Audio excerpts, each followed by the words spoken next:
क्या आप जानते हैं समुंदर के बीच चलती हुई शिप बिना पोर्ट गए फ्यूल कैसे लेती है? सोचिए, यह कोई पेट्रोल पंप पर गाड़ी भरने जैसा सिंपल काम नहीं, बल्कि समुंदर के बीच एक हाई लेवल ऑपरेशन होता है।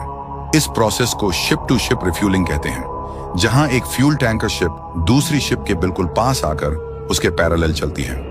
दोनों शिप्स अपनी स्पीड और डिस्टेंस को इतनी परफेक्टली कंट्रोल करती हैं कि तेज लहरों के बावजूद बैलेंस बना रहे। फिर हैवी ड्यूटी होजेस एक शिप से दूसरी शिप तक कनेक्ट की जाती है और पावरफुल पंप्स के जरिए फ्यूल धीरे धीरे ट्रांसफर होता है। इस दौरान हर सेकंड प्रेशर, फ्लो और सेफ्टी सिस्टम्स को मॉनिटर किया जाता है ताकि कोई लीक या एक्सीडेंट ना हो। क्रू मेंबर्स प्रोटेक्टिव गियर पहनकर हर कनेक्शन को बारीकी से चेक करते रहते हैं। जब फ्यूल ट्रांसफर कंप्लीट हो जाता है, वो हॉसेस डिस्कनेक्ट होती हैं और दोनों शिप्स फिर अपनी मंजिल की तरफ रवाना हो जाती हैं। इसी तरह शिप्स हजारों किलोमीटर का सफर बिना रुके कंटिन्यू करती रहती हैं। अगर आपने शिप टू शिप रिफ्यूलिंग पहले कभी नहीं देखा तो कमेंट में रिफ्यूलिंग जरूर लिखें। वीडियो पसंद आया हो तो लाइक और सब्सक्राइब और बेल आइकॉन दबाना मत भूलना। क्या आप जानते हो एक बहुत बड़ा कार्गो शिप का इंजन कितना बड़ा और हैवी होता है? ये इंजन अकेले 2000 टन से भी ज्यादा भारी हो सकता है, मतलब एक छोटे रेजिडेंशियल बिल्डिंग के बराबर है। इस इंजन के हर सिलेंडर का पिस्टन लगभग 50 टन तक का होता है।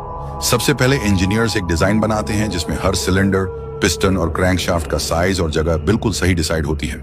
फिर फैक्ट्रीज में बड़े मेटल ब्लॉक्स को मेल्ट करके मशीन से काट कर शेप दी जाती है। हर पार्ट असेंबल करने से पहले लेजर और हाईटेक टूल्स से हर मिलीमीटर चेक किया जाता है, क्योंकि थोड़ी सी गलती से पूरा इंजन खराब हो सकता है। फिर ये पार्ट्स बहुत बड़े असेंबली हॉल में कंबाइन होते हैं और फाइनल इंजन को टेस्ट के लिए रन किया जाता है ताकि एग्जॉस्ट, वाइब्रेशन और फ्यूल एफिशिएंसी परफेक्ट हो। और जब ये इंजन शिप में इंस्टॉल होता है, तभी शिप समुद्र में अपनी मेगा जर्नी स्टार्ट कर पाता है। सोचो, ये इंजन इतना पावरफुल है कि एक ही पुश में हजारों टन का शिप मूव करता है। आपको इंजन का कौन सा पार्ट सबसे ज्यादा इंप्रेस करता है? पिस्टन, क्रैंकशाफ्ट या एग्जॉस्ट? कमेंट में जरूर बताओ। वीडियो पसंद आया हो तो लाइक और सब्सक्राइब और बेल आइकॉन दबाना मत भूलना। क्या आप जानते हो एक बहुत बड़ा कार्गो शिप का इंजन कितना बड़ा और हैवी होता है? ये इंजन अकेले 2000 टन से भी ज्यादा भारी हो सकता है, मतलब एक छोटे रेजिडेंशियल बिल्डिंग के बराबर है। इस इंजन के हर सिलेंडर का पिस्टन लगभग 50 टन तक का होता है। सबसे पहले इंजीनियर्स एक डिजाइन बनाते हैं जिसमें हर सिलेंडर, पिस्टन और क्रैंकशाफ्ट का साइज और जगह बिल्कुल सही डिसाइड होती है। फिर फैक्ट्रीज में बड़े मेटल ब्लॉक्स को मेल्ट करके मशीन से काट कर शेप दी जाती है। हर पार्ट असेंबल करने से पहले लेजर और हाईटेक टूल्स से हर मिलीमीटर चेक किया जाता है, क्योंकि थोड़ी सी गलती से पूरा इंजन खराब हो सकता है। फिर ये पार्ट्स बहुत बड़े असेंबली हॉल में कंबाइन होते हैं और फाइनल इंजन को टेस्ट के लिए रन किया जाता है ताकि एग्जॉस्ट, वाइब्रेशन और फ्यूल एफिशिएंसी परफेक्ट हो।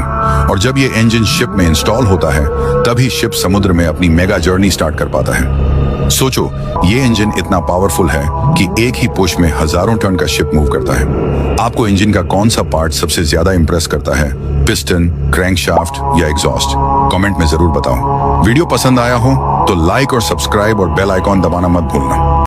क्या आप जानते हैं समुंदर के बीच चलती हुई शिप बिना पोर्ट गए फ्यूल कैसे लेती है? सोचिए, ये कोई पेट्रोल पंप पर गाड़ी भरने जैसा सिंपल काम नहीं, बल्कि समुंदर के बीच एक हाई लेवल ऑपरेशन होता है। इस प्रोसेस को शिप टू शिप रिफ्यूलिंग कहते हैं, जहां एक फ्यूल टैंकर शिप दूसरी शिप के बिल्कुल पास आकर उसके पैरेलल चलती है। दोनों शिप्स अपनी स्पीड और डिस्टेंस को इतनी परफेक्टली कंट्रोल करती हैं कि तेज लहरों के बावजूद बैलेंस बना रहे। फिर हैवी ड्यूटी होजेस एक शिप से दूसरी शिप तक कनेक्ट की जाती है और पावरफुल पंप्स के जरिए फ्यूल धीरे धीरे ट्रांसफर होता है। इस दौरान हर सेकंड प्रेशर, फ्लो और सेफ्टी सिस्टम्स को मॉनिटर किया जाता है ताकि कोई लीक या एक्सीडेंट ना हो। क्रू मेंबर्स प्रोटेक्टिव गियर पहनकर हर कनेक्शन को बारीकी से चेक करते रहते हैं। जब फ्यूल ट्रांसफर कंप्लीट हो जाता है, वो हॉसेस डिस्कनेक्ट होती हैं और दोनों शिप्स फिर अपनी मंजिल की तरफ रवाना हो जाती हैं। इसी तरह शिप्स हजारों किलोमीटर का सफर बिना रुके कंटिन्यू करती रहती हैं। अगर आपने शिप टू शिप रिफ्यूलिंग पहले कभी नहीं देखा तो कमेंट में रिफ्यूलिंग जरूर लिखें। वीडियो पसंद आया हो तो लाइक और सब्सक्राइब और बेल आइकॉन दबाना मत भूलना।